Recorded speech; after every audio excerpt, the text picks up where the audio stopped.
What's up everyone, welcome to today's video, welcome to the Video Game Fight School channel. Thank you very much for tuning in. So today's video has arisen from just a little exchange that I had with one of our audience members here in the community, and I felt this was quite necessary because they recommended that we actually present this and actually talk about it in the next video. So Harlow here in our community wrote, if you go to the 1 minute mark into the Nightwing trailer, you can see that there's a small clip of gameplay and it looks smoother with more of a free flow aspect. I don't think many people noticed because they took the HUD off the screen to make it more cinematic, but I suggest you rematch it and mention this in your next video. So I appreciate you, Harlow, for actually pointing this out, because to me it didn't necessarily seem to be that much of a difference, because maybe somewhere in my subconscious I was actually expecting this. So many of you remember that in May, when the developers showcased the Nightwing and Red Hood video, it seemed to have had some technical struggles. If you go to where maybe Red Hood was fighting with the big Talon, there were some frame drops, but that's not necessarily what I'm talking about. I'm talking about the overall gameplay experience.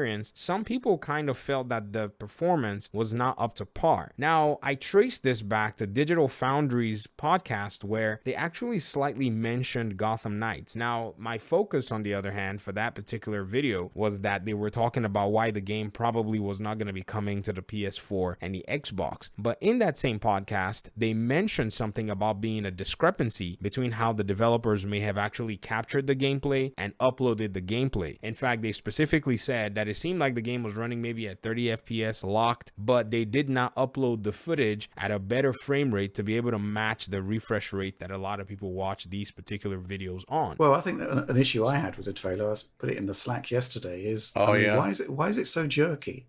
I mean, it is running at 30 frames per second in that trailer, but it's skipping all the time. It looks really bad. And I think it is running at a higher frame rate PC version, and they've just decimated the frame rate down to 30.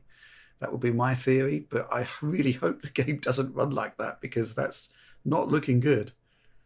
Yeah, I think this is actually a bad habit that a lot of companies still have these days, is they just upload their trailers at just straight 30 FPS.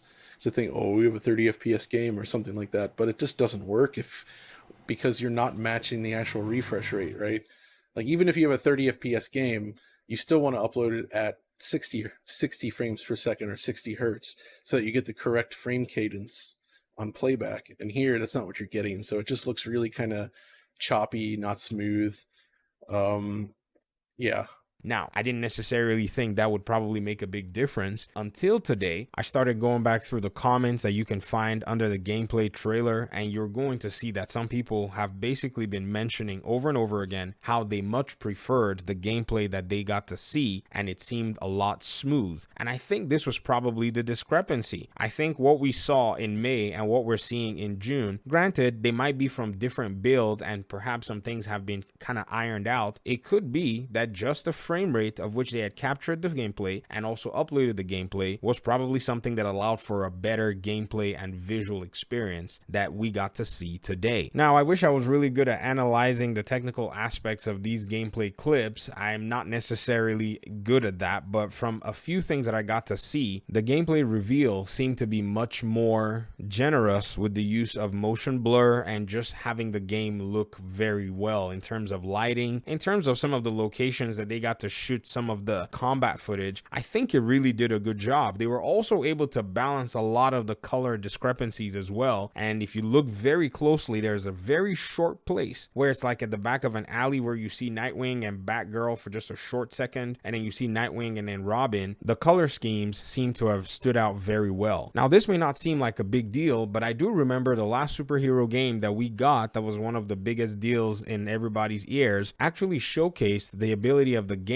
to be able to match the different performance levels of, say, the hardware that the gamer was using. And this was Marvel's Guardians of the Galaxy. There was an NVIDIA showcase where they actually looked at the different textures, the different levels of detail that you as the gamer could actually implement as you play through the game. Something like this for Gotham Knights will help us know how much level of detail the developers are willing to make available for us gamers. And then at that point, in terms of the PC side, it will be all machine variant variant in terms of how you're going to deal with it. On the part of the PlayStation, it's more than likely going to be a similar performance standard, and then for the Xbox Series, there usually is sometimes a discrepancy between the X and the S based on what the developers are able to do. So technical details are probably going to be the next set of things that we would like to see. And I know some people might be looking forward to, say, the Robin trailer and the Batgirl and even some more Red Hood, maybe just a reimagination of Red Hood after what we saw in May.